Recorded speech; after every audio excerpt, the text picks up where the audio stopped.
보좌에 앉으신 이 앞에 엎드려 세세토록 살아계시는 이에게 경배하고 자기의 관을 보좌 앞에 들며 이르되 우리 주 하나님이여, 영광과 존귀와 권능을 받으신 것이 합당하오니 주께서 만물을 지으신지라 만물이 주의 뜻대로 있었고 또 지으심을 받았나이다.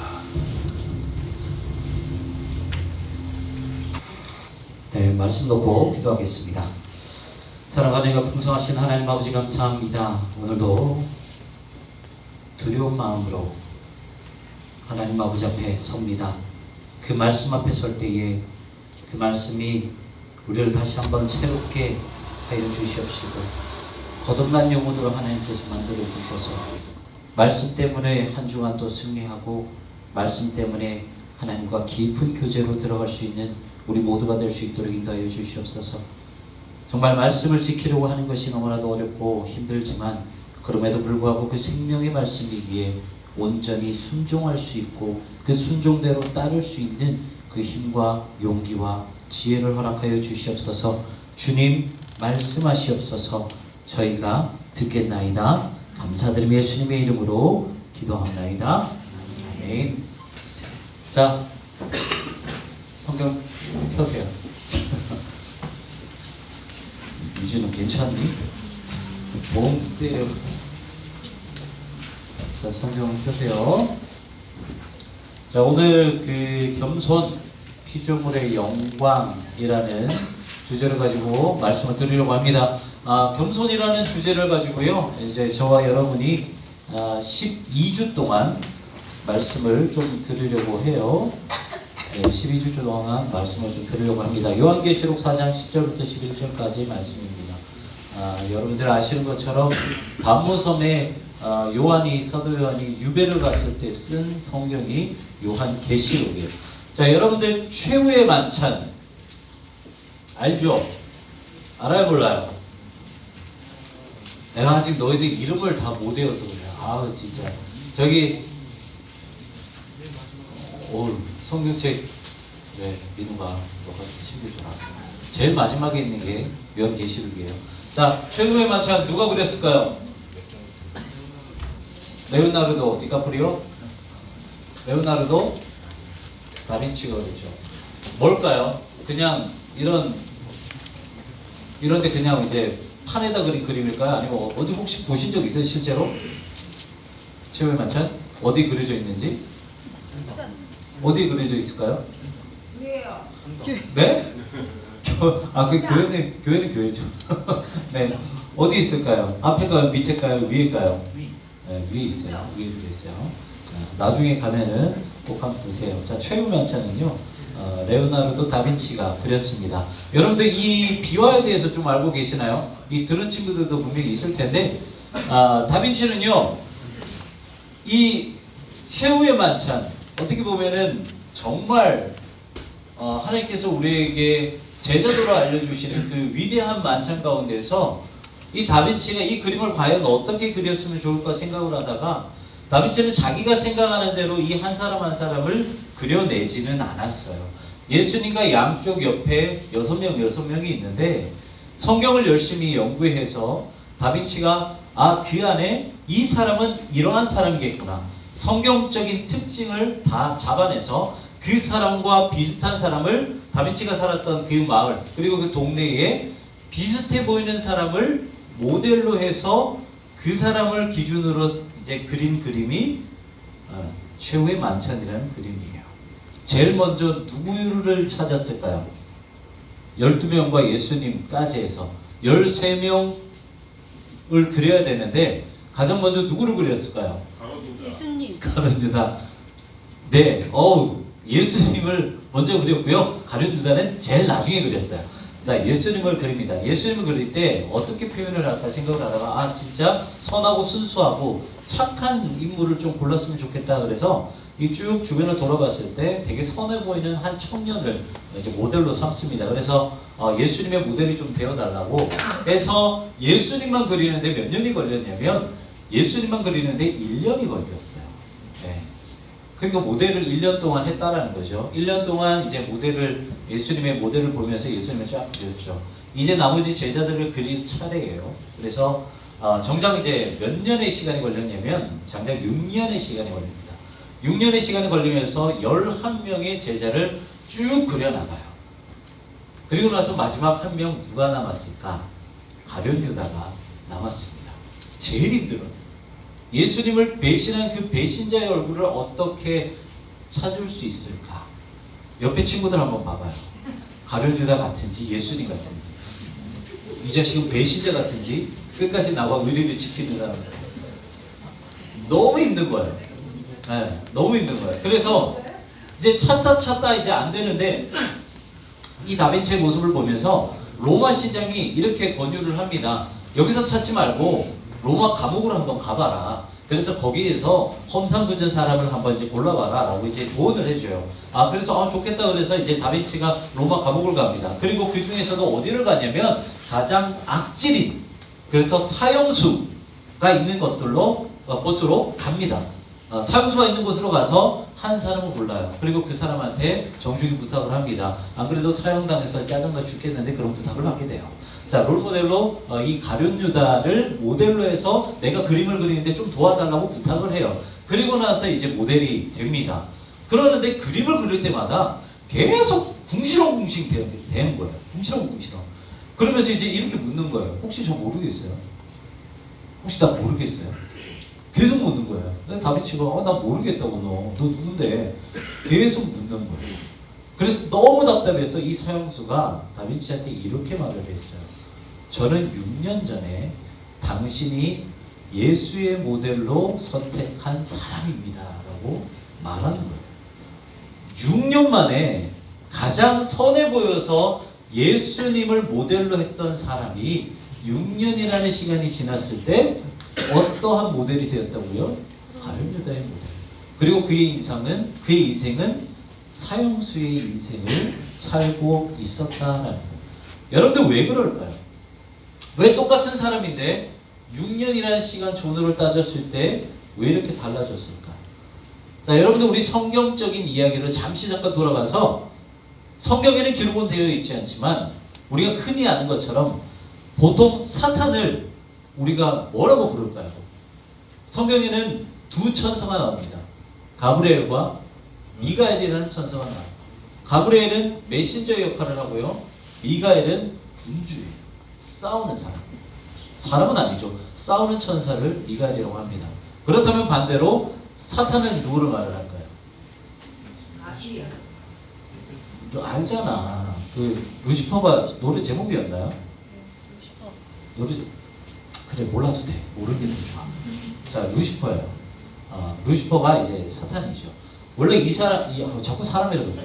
이 천사는요. 원래 이 천사는 천사장이었어요. 되게 잘 나갔던 천사장이었고, 우리 찬양팀이 잘 들어야 될 게 뭐냐면 이 루시퍼는요 찬양을 담당했던 천사였어요.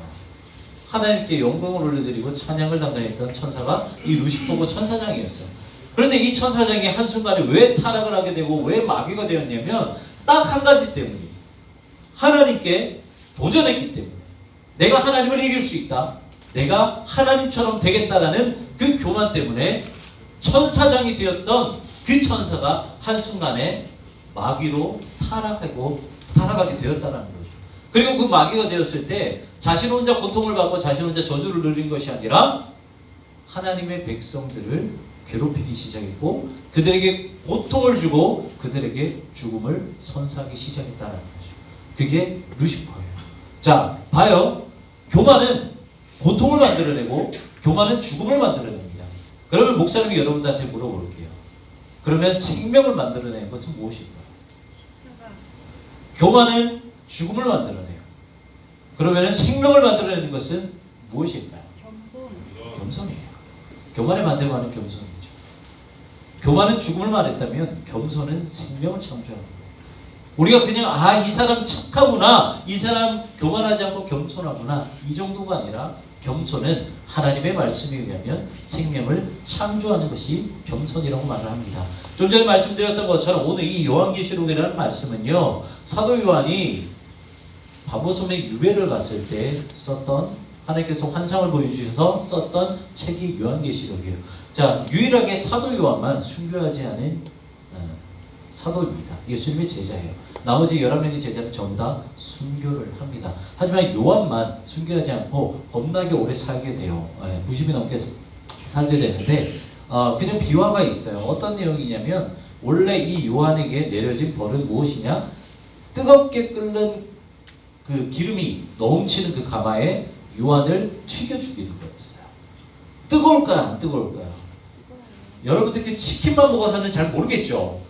치킨의 입장에서 한번 생각을 해봐. 뜨거운 기름이 있는 곳에 사람을 넣으면 죽죠. 그런데 그런 이야기가 있어요. 요한이 딱 들어갔는데 너무 뜨거워서 나왔다라고 아니면 그렇게 툭 튕겨 나갔다라는 그런 말이 있어요. 모르겠어요. 믿거나 말거나. 그런데 어쨌든 간에 그런 화상, 전신에 화상을 다 입고 결국은 밤모섬에 유배를 가서 하나님께 환상을 받고 그 중에 쓴 책이 요한계시록입니다. 오늘 본문에는 어떠한 말씀이 기록이 되어 있냐면 24장로들이 하나님을 경배하고 찬양하는 내용에 대해서 기록이 되어 있어요. 자, 한번 말씀을 봅시다. 두 구절 가운데 목사님이 말씀드릴게요. 24장로들이 하나님을 경배하는데 어떤 내용으로 경배를 하냐면 첫 번째는 영광 받으시기에 합당한 존재입니다 라고 찬양을 해요. 하나님은 영광 받으시기에 합당한 존재입니다. 죄송한데 저 뒤에 히타 좀 꺼주시겠어요? 그리고 두 번째는 하나님은 창조주 하나님 되십니다 라고 찬양을 하고요. 그리고 세 번째는 창조하신 모든 세상을 통치하고 운영하는 분이 바로 하나님이십니다 라고 고백을 하고 마지막 중요한 게 네 번째예요. 네 번째는 무엇이라고 고백하냐면 그렇기 때문에 온 인류와 우리는 하나님께서 창조하신 피조물입니다 라고 찬양해요. 우리가 오늘 말씀을 통해서 살펴보고 싶은 그 말씀이 마지막 네 번째. 우리는 피조물이기 때문에 하나님께 겸손함으로 나아가야 됩니다. 이 말씀을 한번 봤으면 좋겠어요. 오늘 그러니까 오늘 본문을 한마디로 요약하면 이거예요. 창조주 하나님을 마땅히 찬양해야 되는 존재가 피조물인데 그 피조물로서 하나님을 찬양하고 경배하려면 어떻게 해야 되느냐? 겸손해야 된다라고 말씀하신다는 것이죠. 앤드류 머레이라는 목사님이 겸손에 대해서 이렇게 말씀하셨어요. 겸손은 우리가 아무것도 아니라는 의식입니다. 다시 말씀드릴게요. 겸손은 우리가 아무것도 아니라는 의식이다. 돌려서 말하고 풀어서 말하면 우리의 모든 것은 하나님으로부터 왔다는 말입니다. 그리고 우리 안에서는 무엇인가 할 수 있는 능력이 아무것도 없다는 거죠. 쉽게 말하면 우리 안에서 무엇인가 찾아낼 수 있는 건덕지는 아무것도 없다는 거예요. 여러분들이 한번 생각을 해봅시다. 여러분들 우리가 살아가는 그 모든 것 가운데 한번 생각을 해보자고요. 하나님께로부터 우리에게 오는 것이 하나님께로 말이 꼬이네요. 하나님께로부터 나오지 않는 것이 있을까요? 없을까요? 우리가 살아가는 것 중에서 하나님께로부터 나오지 않는 것이 있을까요? 없을까요? 생각해봐. 솔직히 이 정도는 그냥 내가 할 수 있는 거예요. 내가 하는 거예요. 이런 것들이 있다면 그렇게 말해도 되고요. 아니면 내 삶에 하나님께로부터 나오지 않는 것이 전혀 없습니다. 모든 것이 하나님으로부터 나옵니다. 뭐가 맞을까요? 어떤 쪽에 손을 들래요? 아무것도 없습니다. 많습니다. 내 손은 없습니다.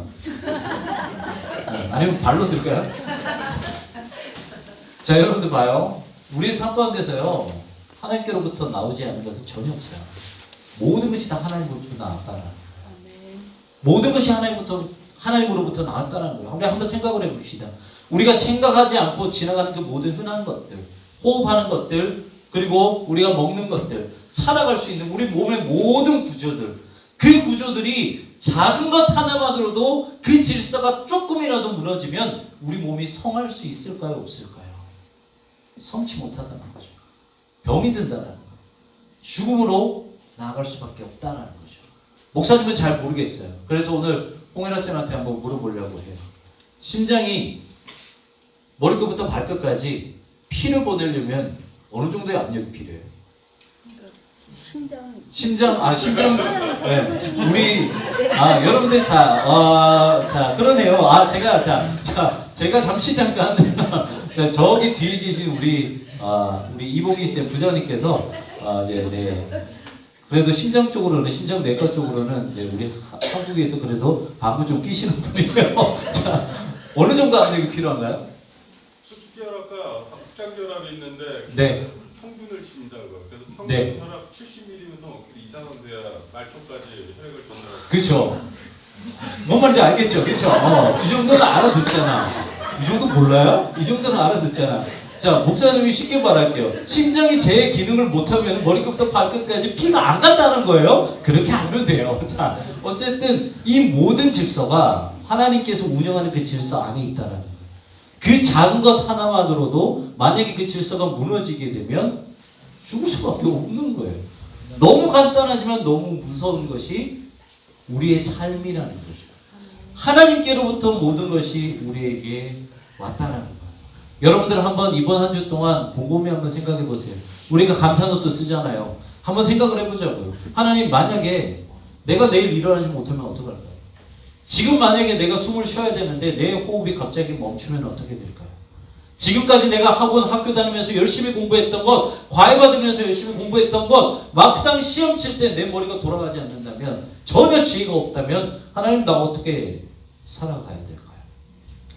우리가 흔하게 생각해서 너무나도 잊어버리기 쉬운 것들이 하나님께서 그 안에 여러분들의 삶을 터치하지 않으시면 너무 흔한 것들이 흔하지 않게 되는 것이 우리의 인생이고 우리의 삶의 모든 환경입니다. 그렇기 때문에 우리는 하나님 아버지 앞에 철저히 겸손할 수밖에 없다는 거예요. 여러분들에게 다시 한번 질문합니다. 그렇다면 우리를 겸손하게 만드는 것이 무엇일까요? 우리가 하나님 아버지 앞에 모든 것을 인정하고 당신께로부터 모든 것이 나왔습니다라고 인정하며 고백하며 나가고 우리가 그분 앞에 겸손해야 된다라고 말씀을 드렸는데, 그렇다면 우리가 하나님 앞에 겸손하기 위해서 우리를 겸손하게 만드는 것이 무엇일까요? 저는요, 이 설교 준비하면서 뭔가 새로운 걸 좀 배웠어요. 이번에 너무 단순한 걸 수도 있는데 진짜 새로운 걸 배웠어요. 여러분들 앤드류 머레이라는 목사님의 책을 목사님이 지금 설교 준비하면서 계속 보고 있는데, 이 목사님이 우리를 겸손하게 만드는 것이 뭐라고 말씀하고 있냐면, 우리를 겸손하게 만드는 것은, 잘 들어요, 죄의 고백이 아니라 하나님의 은혜다라고 말씀을 하고 있어요.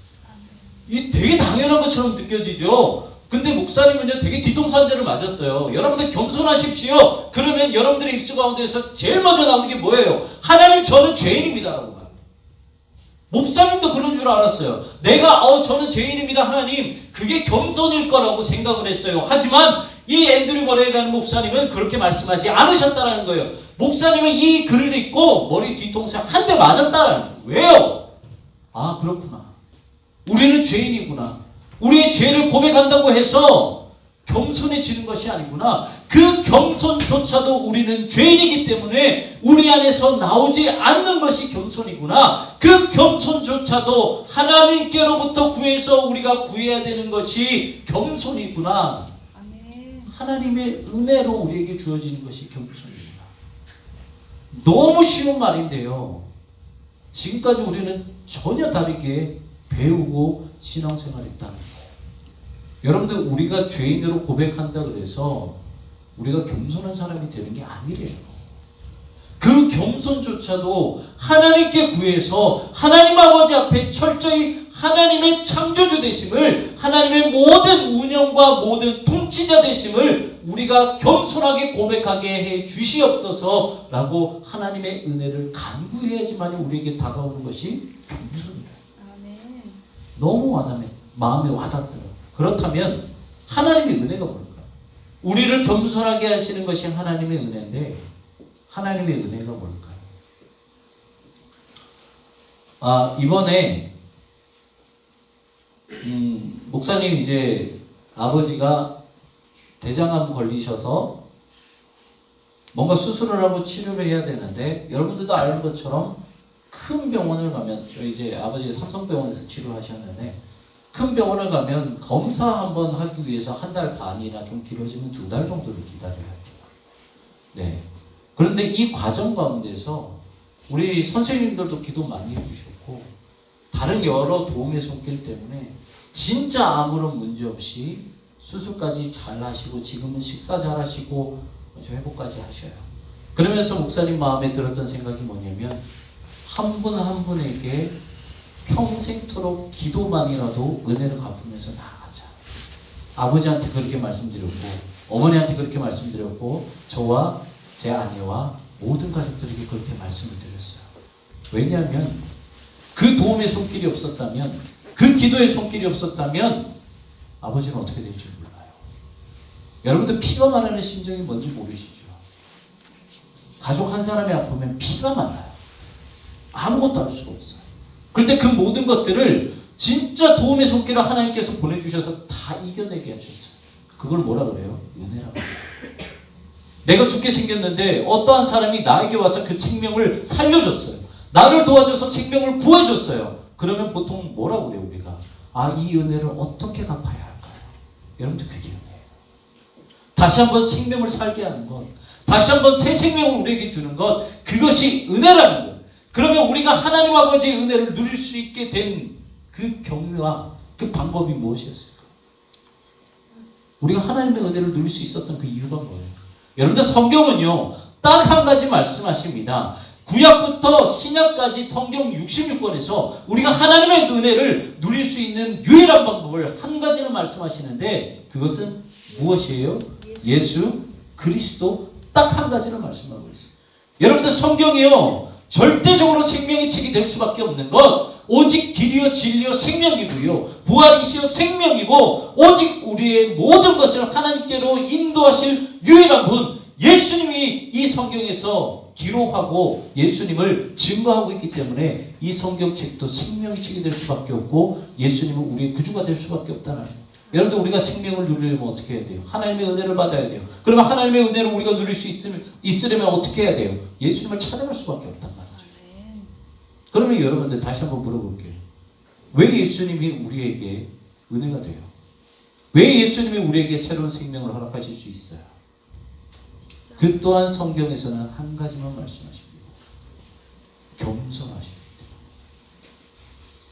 이 땅에 겸손의 왕으로 오셨기 때문에 말구유에서 태어나시고 목수의 아들로 자라셨으며 자신의 몸에 아무것도 걸치지 않은 상태에서 3년의 공생애를 지내셨으며 마지막 고난의 인생과 마지막 진짜 피비린내라는 그 십자가에 달리는 그 모든 순간까지 33년의 그 인생을 예수님께서는 이 땅 가운데 고난의 종이요 겸손의 종이요 정말 아무것도 바라지 않고 모든 것을 버리시며 겸손의 몸으로 하나님께 나아갔던 분이 예수 그리스도시라. 예수님의 겸손의 끝판은 뭐예요? 십자가예요. 십자가는 우리에게 무엇을 주세요? 구속을 허락하세요. 그렇기 때문에 예수 그리스도의 그 구속을 못 믿는 모든 자들에게는 무엇이 허락이 돼요? 생명이 허락돼요. 좀 전에 말씀드렸죠. 생명을 누리는 자는 무엇을 누리는 거예요? 은혜를 누리는 거예요. 여러분들이 은혜를 누리고 여러분들이 생명을 누리기 위해서는 결과적으로는 겸손해질 수밖에 없다. 예수님의 겸손이 생명을 낳았던 것처럼 여러분들의 겸손도 생명을 낳는다는 거예요. 중요한 것은 우리가 머리로서 아는 것으로 그쳐서는 안 된다는 거예요. 예수님께서 우리에게 보여주셨던 그 십자가의 사건은 2000년 전에만 이루어지는 사건이 되어서는 안 된다는 거예요. 여러분들이 학교에 있을 때나 여러분들이 학원에 있을 때나 가정에 있을 때나 과외 받으러 갔을 때나 아니면 여러분들이 나중에 대학을 갈 때나 어떠한 순간 여러분이 발걸음이 닿는 그 곳곳마다 그 생명이 넘치면서 나아가야 된다는 거예요. 여러분들 마음이 아픈 것은 왜 이 땅의 한국교회와 이 땅의 한국 성도들이 지금 이렇게 욕을 먹고 있냐. 한 가지밖에 없어요. 생명을 전하지 못하기 때문에, 하나님의 은혜를 전하지 못하기 때문에, 하나님의 복음을 전하지 못하기 때문에. 그게 뭐예요? 겸손하지 못하기 때문에. 오죽에 쓰면 책 중에서 무례한 기독교라는 책이 나와요. 겸손하지 못하기 때문에 이 교회는 생명을 낳지 못하는 거예요. 성도들이 겸손하지 못하기 때문에 생명을 다른 사람들에게 보이지 못한다는 거예요. 본을 보이지 못한다는 거예요. 여러분들이 무슨 일을 해야 되고 여러분들이 여러분들의 환경 가운데서 무엇을 해야 되는지 거기에서 드러내 말씀하고 있습니다. 여러분들은 하루하루 겸손하게 사시길 바랍니다. 여러분들의 인생에서 생명이 탄생이 돼요. 빛과 소금이 되어서 살아라. 이건 별말 아니에요. 그냥 겸손하게 사시라는 거예요. 여러분들이 겸손하게 살면요, 여러분들 주변에 있는 사람들이 여러분들을 따를 수밖에 없어요. 여러분들이 겸손하게 살면요, 아 도대체 제가 무슨 신념 때문에 저렇게 겸손하게 살까? 그것을 궁금해할 수밖에 없어요. 여러분들이 겸손하면요, 그래 저 인간이 믿는 신 나도 한번 믿어보자. 그렇게 될 수밖에 없다는 거예요. 그러면 자연스럽게 그 사람, 여러분들의 모습을 보고 여러분들이 섬기는 그 신을 믿겠노라 따르는 사람들은 자연스럽게 무엇을 누리게 돼요? 영생을 누리게 돼요. 하나님의 은혜를 누리게 돼요. 여러분들이 진짜 친구를 사랑하고 가족들을 사랑해요. 겸손하십시오. 여러분들의 겸손한 모습을 통해서 여러분들이 또 다른 생명을 낳게 된다는 겁니다. 그렇다면 우리가 이 겸손하려면 어떻게 해야 되느냐? 세 가지 기억하십시오. 첫 번째는 겸손한 마음을 가질 수 있도록 여러분들이 소원하셔야 돼요. 마음에 품으셔야 돼요. 내가 원하지 않는데 당연히 겸손할 리가 없겠죠. 두 번째는 여러분들이 소원했다면 겸손한 마음을 달라고 기도해야 해요. 마음에 품는다 해서 되는 건 없어요. 아까 말씀드린 것처럼 겸손은 하나님의 은혜로 우리한테 오는 것이지 우리가 고백한다고 생기는 게 아니에요. 기도하셔야 되는 거예요. 그리고 마지막 세 번째는 기도했다면 여러분들이 실천해야 돼요. 실천. 암만 기도하면 뭐예요? 그러면 기도하면 뭐 겸손이 이게 나와? 겸손은 어떻게 해야 돼요? 윤호가 겸손 어떻게 해야 돼? 그냥 나 열심히 그냥 기도하면은 겸손해지는 거야? 사람이? 아니잖아요. 결국 행동으로 드러나야 돼요. 아, 쟤는 겸손하구나. 행동으로 드러내야 돼요. 여러분들 모난돌은요, 부딪혀야 깨져요. 그리고 갈아야 둥그스러져요. 우리 마음도 똑같아요. 부딪혀야 되고요, 깎여야 돼요. 우리 모난 마음 가지고는 절대로 겸손해질 수 없어요. 부딪히시라는 거예요. 기도했으면 부딪히고 겸손을 행했다가 갑자기 욱한 마음 때문에 부딪혀서 깨졌다가 갈렸다가 그러면 언젠가는 여러분들의 마음과 영혼이 둥그러져서 모든 것들을 받을 수 있는 넓은 마음이 되고 그러면 하나님이 여러분들에게 더욱더 겸손할 수 있는 그 마음과 모든 것들을 주신다는 거예요. 여러분들 겸손은요, 아니 보석은요, 깊은 곳에서 발견돼요. 그렇죠? 보석은 이렇게 막 드러내 있는데 발견되지 않잖아요. 광산에 가면 다이아몬드를 캘 때 그냥 광산에 다이아몬드가 드러나 있나요? 아니면 탄광 속으로 저 깊은 데 들어가서 돌을 파야 되나요? 저 깊은 데, 저 깊은 데. 몇백 미터 밑에 들어가서 캐야지만이 나오는 게 다이아몬드 원석. 여러분들 보석은요, 깊은 데로 들어가요. 보석은 값진 것은 낮은 데로 가야 돼요. 그 여러분들 여기서 말하는 값진 것은 무엇일까요? 여기서 말하는 보석은 무엇을 말을 할까요? 세상에서 제일 귀한 보석이 뭐예요? 세상에서 제일 귀한 것이 뭐예요? 생명. 생명이에요. 목사님이 로또를 댔어요. 그래서 이제 다음 주면은 서울에 이제 농협지구에 가서 2천만 원을 받을 거예요.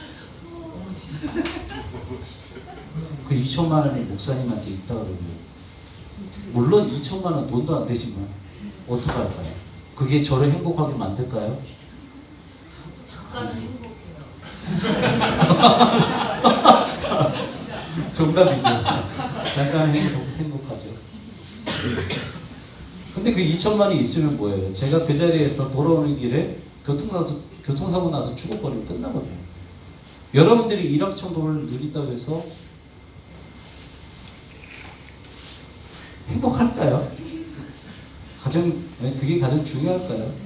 여러분들이 나중에 권력을 얻는다 해서 그게 여러분들의 인생을 평생 행복하게 만들까요? 죄송하지만 생명이 없으면 다 필요 없어요. 지금 봐요. 목사님이 봐요. 2천만 원 됐다 그러니까 벌써 여러분들 표정 다 알잖아요. 목사님 로또 안 사요. 여기서 가장 값진 것은요, 생명이에요. 난 이렇게 여러분들 표정이 갑자기 밝아졌다. 갑자기 목사님한테 연락 올 뻔했어요. 정말. 가장 값진 것을 얻으려면 여러분들 내려가셔야 됩니다. 그 생명을 얻으려면 여러분들 내려가셔야 되고, 생명을 얻으려면 여러분들 깊은 곳까지 내려가셔야 돼요. 다시 말씀드리려면 여러분들이 생명이 되려면 겸손해지셔야 돼요. 그러면 나중에 하나님이 여러분들을 다시 끌어올리십니다. 그거는 성경적인 원리, 제가 하는 말이에요. 그래서 여러분들이 무슨 일이 있든지 간에 겸손하십시오. 그래서 그 생명을 누리시고, 여러분들이 겸손한 그 모습을 통해서 여러분들이 주변에 있는 모든 사람들이 다시 한번 여러분들처럼 생명을 누리는, 그래서 여러분들이 그 귀한 통로가 되기를 주님의 이름으로 축원합니다. 여러분들 감사 노트 꼭 쓰세요. 여러분들이 겸손하면 감사 노트를 안 쓸 수가 없어요. 목사님 오늘 안 가지고 왔어요. 깜빡해가지고 다 썼어요. 한 권 다 썼어요. 이제 여러분하고 새로 한 권을 쓸 거예요. 기도합시다.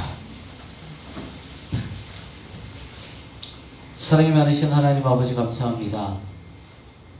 우리 안에서는 아무것도 발견할 수 없음을 고백합니다. 겸손조차도 우리 안에서 나올 수 없음을 고백합니다.